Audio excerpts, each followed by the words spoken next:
Good afternoon. My name is Jeff Garrett. I'm the Vice Provost of the UCLA International Institute, and I'm also Director of the Burkle Center for International Relations. I'd like to welcome you all today to the inaugural Burkle Forum. The forum will host internationally renowned scholars and policymakers giving their perspectives on the most important foreign policy issues confronting the US and the world today. This winter and spring, the Burkle Forum will concentrate on the Middle East. In addition to today's presentation by Edward Said, Martin Indyk, former US Ambassador to Israel, will speak on April the 9th. We're also finalizing a date for King Abdullah II of Jordan to come to Los Angeles. Please look for information on these and possibly additional Burkle forums in the coming weeks and months. We all feel that the world today is more complex, more uncertain, and more dangerous than we did just a few years ago. In the largely optimistic decade of democratization and marketization that followed the fall of the Berlin Wall, there was a sense of optimism and comfort, I think particularly in the United States. But as we all know, September 11 indeed changed everything. We in the International Institute and the Burkle Center wish broadly to help with what we're calling the education of global citizens. By this we mean students, members of the public, and policymakers who understand the complexities and subtleties of the modern world and who are willing to work together towards a better tomorrow. Open and frank debate, even on highly emotional and even incendiary issues, is critical to that mission. But it can only be achieved in an environment of tolerance and respect.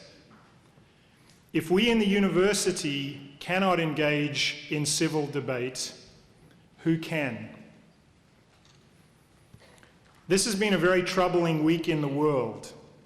In addition to the ongoing crises over Iraq and North Korea, we've witnessed the first conviction in Germany related to September 11 for accessory to murder of over 3,000 people in New York City and Washington, D.C. Sami al-Arian was arrested today for raising money for Islamic Jihad in the United States. As many of you know, he's a professor at the University of South Florida who was placed on forced leave in December of 2001 for purported links to terrorists. Tomorrow is the anniversary of the death of investigative reporter Daniel Pearl, who was murdered in Pakistan when investigating the shoe bomber Richard Reed. This was a particularly troubling death for the UCLA community because Daniel Pearl's father, Judea, is a long-standing member of the UCLA faculty. Understanding the passions and perils of the Middle East and appreciating the possibilities for a better tomorrow are both critical to the future of the world.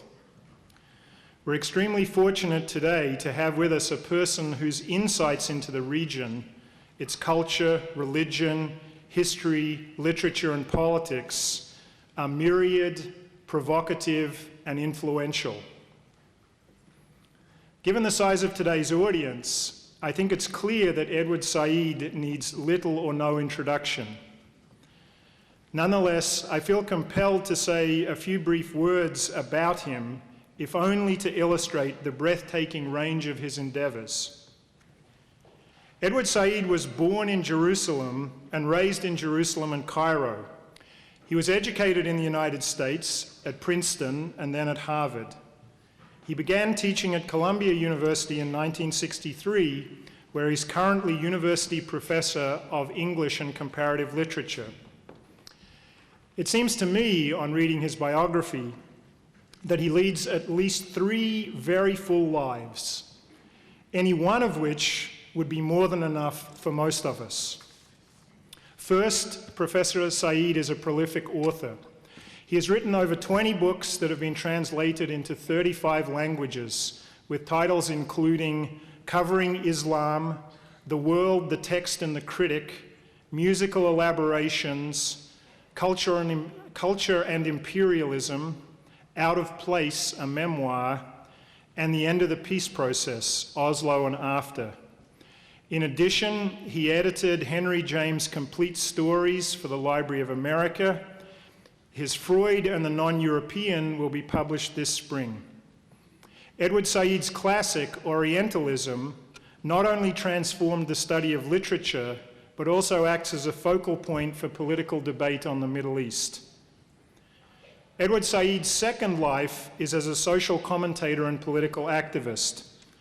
He writes twice monthly columns for Al Hayat and Al Ahram. He is a regular contributor to newspapers in Europe, Asia, and the Middle East. Moreover, he served as a member of the Palestine National Council from 1977 to 1991. And if all of that was not enough, Professor Said is a distinguished musician. He's the music critic for The Nation. He collaborated with Daniel Barenboim and the Chicago Symphony Orchestra in a new production of Beethoven's Fidelio. Edward Said also conducted a workshop with Daniel Barenboim and Yo-Yo Ma for young Arab and Israeli musicians in Weimar, Germany. Not surprisingly, Edward Said has been widely honored for his life's work, or should I say the work of his several lives.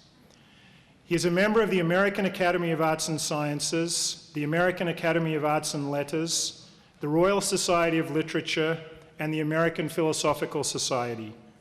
He's the past president of the Modern Language Association.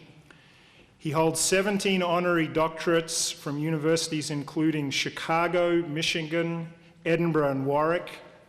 He has been awarded the New Yorker Book Award for Nonfiction, the Zabel Award in Literature, conferred by the American Academy of Arts and Sciences, and the Lannan Literary Award for Lifetime Achievement. It's my honor and my pleasure to introduce to you Edward Said, who today will talk to us on the topic of memory, inequality, and power, Palestine and the universality of human rights. Edward Said.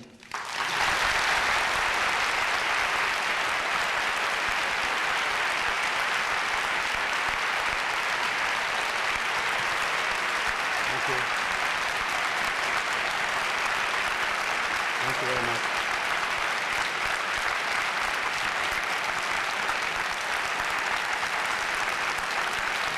Thank you. That's very kind of you. Thank you very much.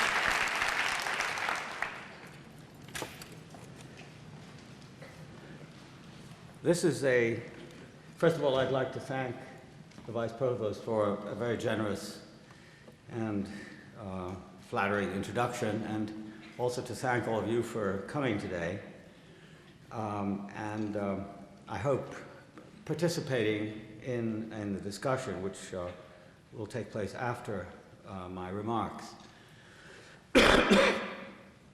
This is a very fraught moment to be speaking about human rights in the Middle East, and those of the Palestinian people in particular.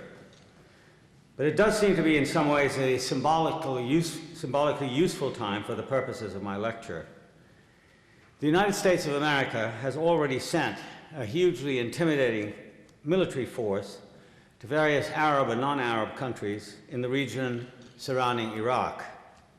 The frankly imperial idea behind that is, on one level at least, to disarm Iraq forcibly and also to change its dreadful regime. The rest of the international community, not least among them the Arab countries of the region, as well as some of the other permanent members of the Security Council, has been expressing varying degrees of disquiet and occasionally of urgent disapproval, although it's also clear that most Arab governments are too unpopular and intimidated to do anything but go along. Certainly it's the case that no one outside Iraq has suggested any concern, any iota of concern about Saddam Hussein and his government. It is the people of Iraq who stand to suffer the most, and whose doubly and triply miserable fate is of the deepest interest to people all over the world, although you wouldn't know it